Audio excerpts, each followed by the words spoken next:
Bismillahirrahmanirrahim. Assalamu alaikum and good morning, students. Today we will start a new chapter, which is chapter number 13, and the topic of chapter number 13 is sides and angles of a triangle. You all will definitely know a triangle has 3 sides and 3 angles.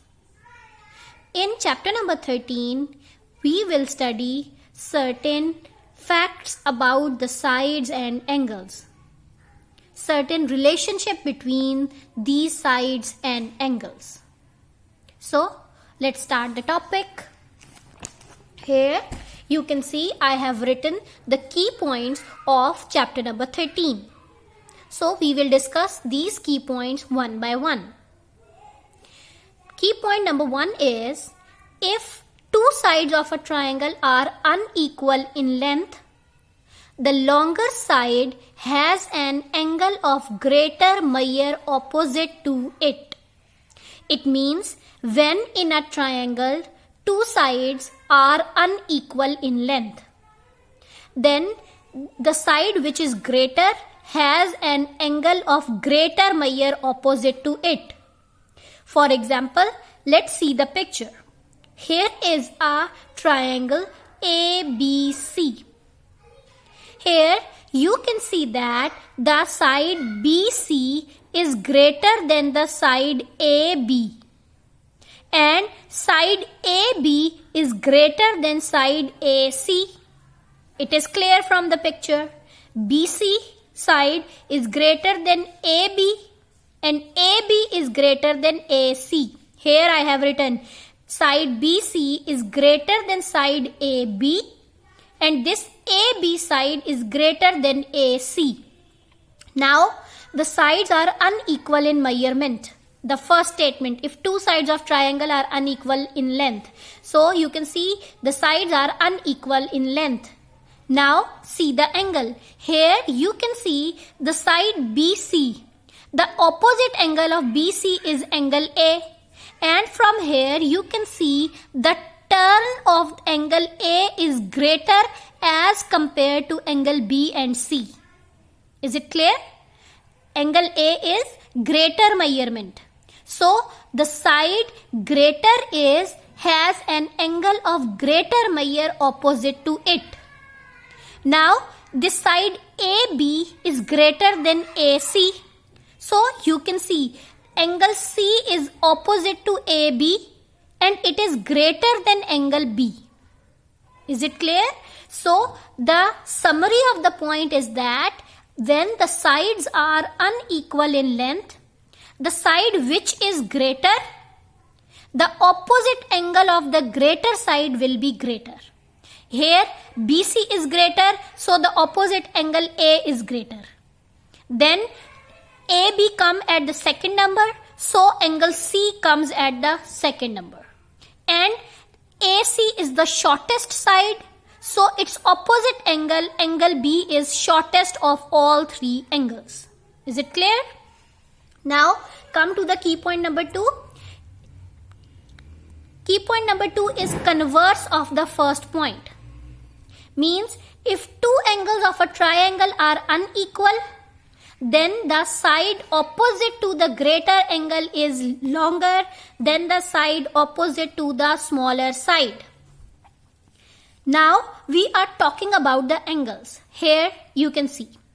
Here you can see the turn of angle B is greater than angle C and angle C is greater than angle A. It means angle A is the smallest one and angle B is the longest one. Clear? So angle B is the largest angle. Now if we see the sides of the triangle, then you can see AC is the greatest side. Is it clear? So the longest angle has longest side opposite to it.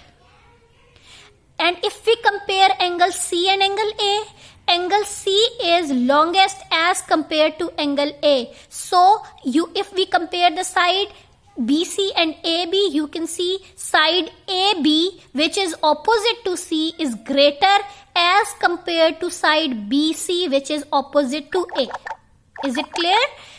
It means which angle is greater, the side opposite to it will be greater. Is it clear?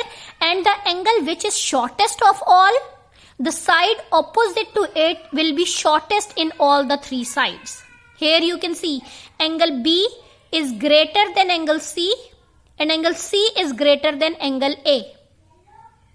And if we talk about the sides, AC is greater than AB and AB is greater than BC. Is it clear? So the greatest angle has longest side opposite to it. Now the key point number 3 is the sum of the length of any two sides of a triangle is greater than the length of the third side. It means if we add any of the two sides, then the answer will be greater than the measurement of third side. It means if I add this AB and BC, if I add these two sides, AB and BC, the sum will be greater than the measurement of AC. Similarly, if I add AB and AC, this sum will be greater than the remaining side, which is BC. Similarly, if I add this AC and BC, then the sum will be greater than the remaining side AB. It means whenever we add two sides of a triangle, the sum is always greater than the remaining side. Is it clear? Now the fourth key point is from a point outside the line. Any point which is outside the line. Here you can see here is a point P which is outside line AB. Perpendicular is the shortest distance from the point to the line. If I want to take the distance between this point P and line AB, then the perpendicular, perpendicular means straight line. This is the shortest distance between this point and AB. Any other distance will be longest one. If I want to join this point P from here, this is the longest distance. Clear? So the shortest distance between a point P and any line is the perpendicular. Is it clear? All other distances will be greater than this. If I measure this distance, this will be shorter. And if I measure this distance, this will be longer. Clear? So, in order to find the shortest distance between a point and a line, you have to measure the perpendicular distance. I hope these 4 key points are clear to you.